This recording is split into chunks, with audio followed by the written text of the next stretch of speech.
Hello and welcome to some more Star Citizen news. This time for the week ending the 9th of July, we take a look at all the official news, compress it into a useful app, and let you run it on your mobiGlas.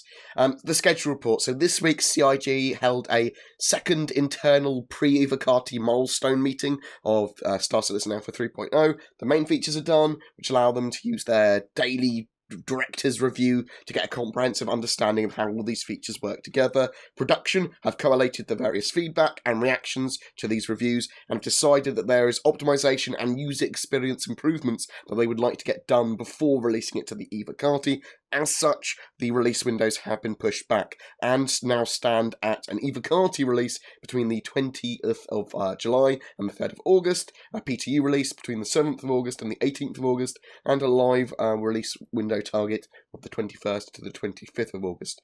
Although the delay is annoying, it wasn't totally unexpected, as a release just before or during GamesCom of live build would be a huge hype boost, and almost all the tasks have now been completed, but polish for CIG does make perfect, or at least let's hope it does.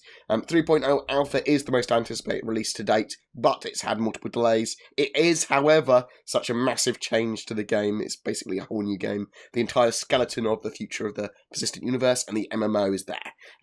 That said, delays shouldn't affect 3.1 and beyond, which are being worked on simultaneously, as well as other ships and that sort of jazz as well. So we might get some surprises with Alpha 3.0, some extra features being released, and some ships and stuff like that might also be finished. And I would also expect that Evocati build now, rather as before, that it might have had some features missing before the PTU and live builds, that we'd get the full build for the Evocati. So let's wait and see. Sneaky peek! So, this week's sneak peek was a bridge of the Reclaimer, and it looks pretty awesome. There is only 3 rooms left to complete with the Reclaimer, apparently, until the entire Reclaimer is done, which is pretty exciting. The ship is massive looking, and it is probably my favourite ship by far now. Buyback tokens will be refreshed on July 11th. These allow you to rebuy old pledges with store credit. The next time they will be refreshed will be in October, so if you want to get a ship and rebuy it, then do it before the 11th. Subscriber ship constellation month. So for the whole of July, RSI subscribers can use these constellation in game. You should be able to spawn it in your hangar as well as the persistent universe.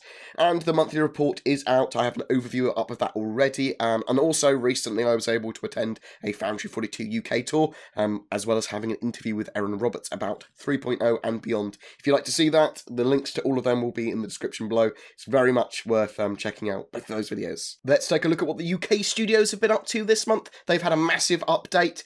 They've been finishing off the features for Alpha 3.0, polishing it and testing it a lot, improving the cockpit experience to make sitting in your ship feel more dynamic, and they've included like refactors to redouts, blackouts, breathing, G-forces, as well as new animation for character statuses while you're in your cockpit.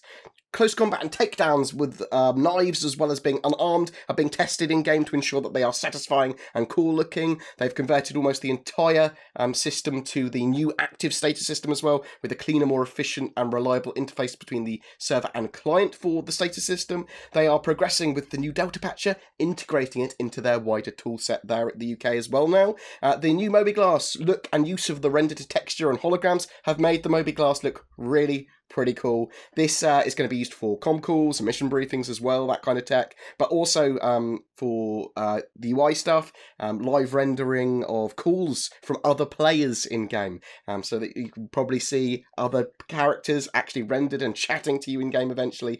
Lots of work being done on the mobiGlas and apps that they're going to be using for it as well. They've been improving the look and feel of the star map to get its kind of best kind of look for 3.0, as well as the mission manager app, getting that functional, and all the other apps as well. They've been updating the exposure control system to help convey brightness of objects and sources of light in space without oversaturating or blinding or being overly bright to the player, and it takes into account some things in the peripheral view as well. They have been adding new effects with the GPU particle system, including turbulence and anti-aliasing and cool spark effects. They've also been working on the Ammon and Reese laser cannons, size 1 to 6, as well as the Klaus and Werner laser repeaters, size 1 to 6 as well. They've also created a FPS Gemini heavy machine gun as well. The environments guys have been creating some pretty exciting prototypes for procedural cities. This feature was massively underplayed in the update. Procedural cities could potentially allow for physicalized large-scale city planets and possibly even massive, partly explorable urban areas. And for me, it's almost as cool as the planet tech itself. I'm very much hoping that we get to see something soon. I hope they crack it in the same way that they did with the planet tech. They have continued to work on making space look great and support the lore and narrative in an area. They have a new space dust shader as well, but they're able to add large volumes of space to the standard system for Alpha 3.0's release. Yellow's asteroid field has also been improved using this tech too. All the major outpost archetypes have been finished, as well as the branding and flavour for dressing and various different corporation kind of looks, the different corporations that are going to have outposts there. And we'll be able to have focuses like pods that they've got ready for them for mining, hydroponics, habitation, storage. And we're also going to see variations of those outposts with emergency shelters, abandoned ones, gang run ones as well, inhabited looking ones. I'm not sure if we're going to be getting the AI in yet, as I believe that was a blocker at some point, but we'll have to wait and see if there are NPCs on the ground. All doors and airlocks are now switched to the Doors 2.0 system, which are readily available to interact with power, different rooms, pressure, oxygen, and the new room system. And they have improved the displays for the doors using the render-to-texture tech as well. Outpost clusters and additional exterior features have been finalised, including pathways, landing pads, power modules, weather stations, water collectors, and lighting. Outposts have had a clear corporate branding and style as well made for the individual corporations that will be kind of available to see in the verse as well. You should be able to see that branding and style very easily. Outposts are blending into the planets and moons and biomes as well. That's looking great, the way they blend. Truck stops have had an exterior pre-polish and optimization completed for them. They're now working on the interior of the main hub, corridors, side shops, a new store called Platinum Bay with a distinctive building set. There's also an observation room that faces landing pads. It's all pretty cool for the sets that they're doing for truck stops. Admin offices have also been created and distributed around the stand-in system, allowing players to drop off packages for missions as well. Grimhex has 2 new shops and a ship parts trader and an old electronics store. They have started to implement the new MFDs, or multifunction displays, giving different ways to manage and view your ship systems and info. Audio have worked on weapons like the railgun, derelict ships, and the javelin, as well as their dynamic music system, breathing, and even environmental improvements to locations. The jump mechanics have received some attention as well, allowing players more freedom when they're actually running and jumping on their characters, so that they can do cool things but also get hurt from long jumps, and the different varying levels of gravity and stuff, how that's going to affect them. They've continued working on various cinematic scenes and animations, as well as working on the 3.0 mission givers. Facial animations are still being produced for the Persistent Universe, future patches, as well as Squadron 42, and they've done some quick mocap and audio pickup lines for 3.0 as well. The ship team have been working on Derelicts, the Caterpillar, Constellation, Freelancer, and that sort of jazz are going to be ready to be used in missions for Derelicts and for general exploration and looting.